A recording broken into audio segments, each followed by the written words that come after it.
দেশে জামাত ইসলামের ভোট দিয়ে হালারা না দেবো হালাকে কুপাই নই সে একবারে দেশে দেখো কি করি দেবে দেখো এই একটা প্রতিষ্ঠান না প্রতিষ্ঠানের মতো বিএনপির একটা এর মধ্যে গৌণ দিতে দেখি তো কার্যক্রম আর জামাত ইসলাম একটা লোকের চরিত্র আর 1000 লোকের চরিত্র সমান। হঠাৎ করে আউলাই গেছে জামাত ইসলামের কতিপয় নেতারা। আমি জানি না যে তারা কি আসলে মনোনীত এমপি প্রার্থী নাকি লোকাল কোনো জামাতের নেতা। ভিডিওগুলোকে এডিট করা, সুপার এডিট, এআই দিয়ে তৈরি, নাকি প্রকৃতপক্ষেই আসলে এই ধরনের বক্তব্য দেওয়া চলছে।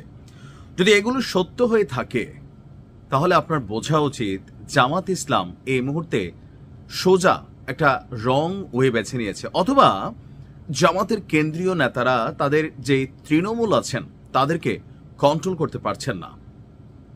দর্শক, যেই সকল কারণে গেল কয়েক মাস যাবৎ বিএনপিকে নিয়ে সমালোচনা করা হতো, অতীতে আওয়ামী লীগকে নিয়ে সমালোচনা করা হতো, কারণ আওয়ামী লীগও এমনভাবে বক্তব্য দিত যে এই কেন্দ্রে নৌকার বাইরে যদি কেউ ভোট দিতে আসে তার ঠ্যাং ঠং থাকবে না, বাড়িতে যাইতে পারবে না, নৌকার বাইরে ভোট দিলে কারোর মানে সবাইকে জবাবদিহিতা করতে হবে। আওয়ামী লীগের সময় এরকম ভিডিওগুলো মুহূর্তের মধ্যে ভাইরাল হইতো, আর জাতির মধ্যে একটা ঘৃণা তৈরি হইতো, একটা রাগ গোস্বা তৈরি হইতো। 5ই আগস্টের পরবর্তী সময় হঠাৎ করে বিএনপির কিছু নেতাকর্মীর বক্তব্য ভাইরাল হওয়া শুরু করলো।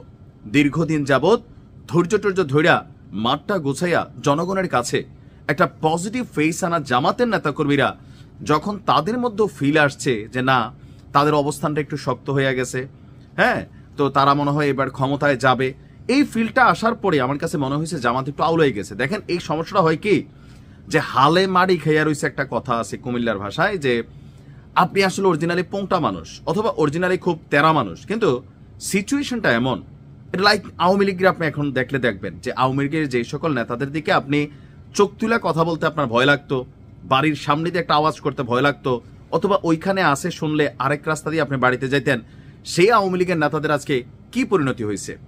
কেন হয়েছে? কারণ তাদের আত্ম যেই শক্তি ছিল সেইটা পড়ে গেছে। কেন এমন হয়েছে?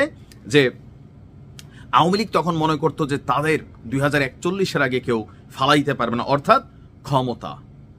এখন আমরা যেগুলো দেখছি কিছু কিছু জায়গায় বিএনপি নেতাকর্মীরা সমালোচনা যখন আমরা করছিলাম, তখন জামাত তো ভাই এর থেকে আরো এক ধাপ আগাইয়া এই ধরনের বক্তব্য দেওয়া শুরু করলো।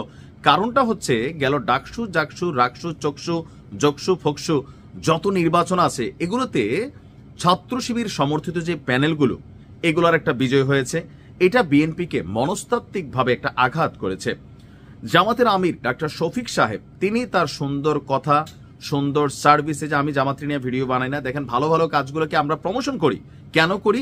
যেগুলোতে জনগণের কল্যাণ আছে। জামাতের যারা মনোনীত প্রার্থী আছেন এর মধ্যে অনেকেই ঘোষণা দিয়েছেন যে তারা কেউই বেতন ভাতা নেবেন না, কিন্তু আবার ওই যে চট্টগ্রামের সেই শাহজাহানের মতন, আবার এই যে আজকে যাদের ভিডিও দেখাইলাম তাদের মতন অনেক নেতারা মনে করতেছে দেশটা তাদের বাবার, এমনকি তাদের দলের, এখানে তারা সন্ত্রাসী কায়দায় তারা রাষ্ট্র এবং সিস্টেমকে পরিচালনা করবে। আমি এই কথাগুলো দেখেন কত শক্তভাবে বলতেছি, জামাতের ভাইরা আবার আমারে আক্রমণ করেন না। কেন করেন না? এই টাইপের নেতাগুলাই আপনাদের 54 বছরের যে ক্ষমতার স্বপ্ন পুরোটাতে পানি ঢেলে দিবে। আমজনতার মধ্যে একটা কনফ্লিক্ট চলে আসতেছে, তাই না? এই ভিডিওগুলো দেখলে মানুষের মধ্যে কি আসে, যে আরে না, এগুলো তো হালে মারি খেয়ে রয়েছে, একবার ক্ষমতায় গেলে তখন এদের আসল চেহারা বোঝা যাবে। যেটা বরাবরই অন্যান্য দলগুলো কিন্তু বলার চেষ্টা করছে যে জামাত হালে মারি খেয়ে রয়েছে, কিন্তু জনগণের একাংশ একটা মনে করতেছে যে না, জামাতের পরিকল্পনা ভালো, পজিটিভ একটা ফিডব্যাক তৈরি হচ্ছে, ভালো কথা, জামাত আগের মতো নাই, বা সন্ত্রাসী অ্যাক্টিভিটিস জামাতের মধ্যে থাকবে না। অনেকেই কিন্তু বোঝানোর চেষ্টা করতেছেন যে জামাত কিন্তু এত ভালো না যতটা ভালো আপনারা দেখেন। এখন এই যে মানুষের মধ্যে এই কথাটার ইফেক্ট, এই ধরনের নেতাদের বক্তব্যে শতভাগ তৈরি হবে। এদেরকে দলীয়ভাবে বহিষ্কার করা উচিত, এদের বিরুদ্ধে জামাত আইনগত ব্যবস্থা নেওয়ার উচিত, শুধুমাত্র শোকজ দেখায় না।